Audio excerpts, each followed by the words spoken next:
Hello students, Mrs. Moore here for some weekly enrichment for my 7th grade ELA students. I know you are plugging away at your Jekyll and Hyde work.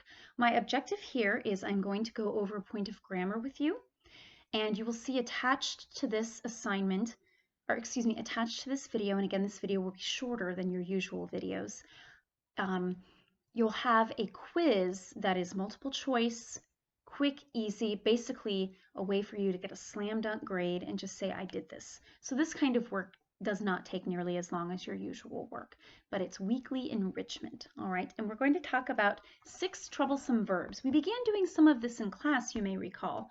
However,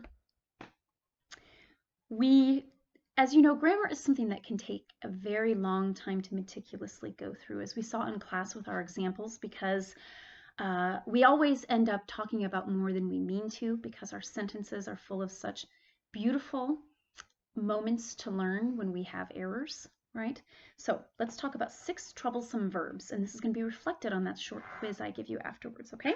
So, okay, and those are my feet squeaking, that's that noise. Let's see. Sit and set. So the verb sit means to be seated or to have a rest, as in a chair. So sit, sitting, sat, have sat. Remember the past participle, present participle, okay? So I am sitting, okay? Bob sits in that seat. 3 girls sat on the platform. I had sat there for a long time, waiting for tickets to see Justin Bieber. The verb set means to place or put. Its principal parts are set, setting, set, have set. So, set those flowers in a sunny place. Paula set the toolbox on top of the motor. Have you set a day for the meeting? Some hunters set traps for the fur-bearing animals. So,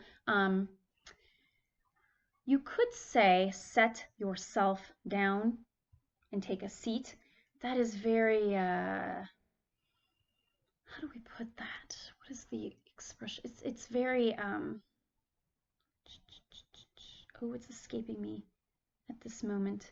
It's just a kind of regionalism, something you would expect kind of an old-timey person from the South to say, but you have to think literally, you are setting something down. Setting the table, setting the flowers, okay? Whereas when you sit, you are doing the action, right? And we talked about that in class. All right. Very good. Setting takes an object, sitting does not, we just said. So, pair number 2, that was pair number 1, pair number 2, rise and raise. The verb rise means to move upward. Its principal parts are rise, rising, rose, have risen. So, like the sun, the stars rise in the east. The director rose to speak. He had already risen from the bench. So we would say rise and say the pledge every morning, which we did when we were at school. The verb raise means to lift up or force up.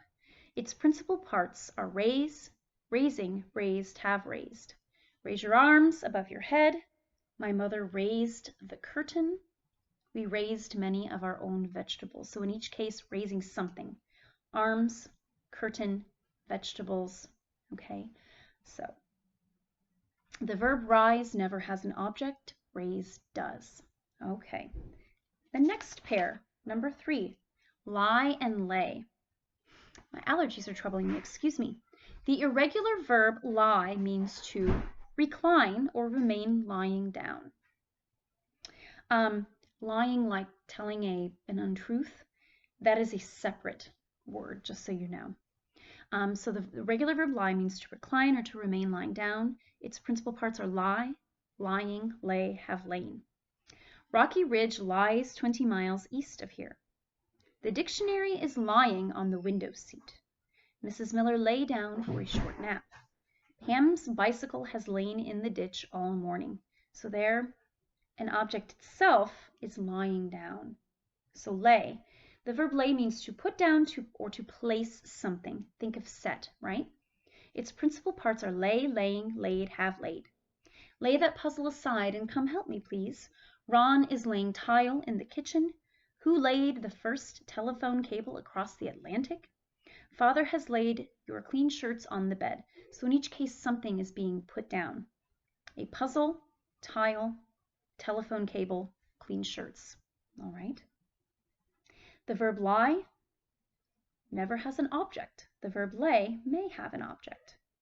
If the verb has an object, use a form of lay. All right. So, and then they tell us about common misuses here. So, you were not supposed to say Rose was laying down, but this is a habit we all get into, and I know that you all say, but that sounds right or whatever, but we don't always use our best grammar because we are used to hearing poor grammar. So, Rose was lying down.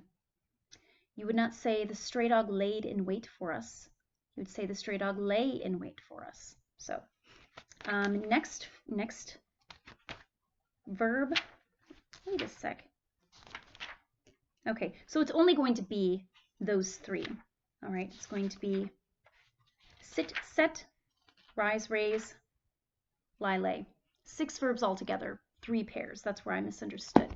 And that is really all I wanted to say to you. It's a very short lesson, but I'm going to give you some sentences to go with this where you're going to make those choices. Again, you can watch this video as much as you need to. I hope you are well, and I miss all of you, and I look forward to talking to you again soon. Toodaloo.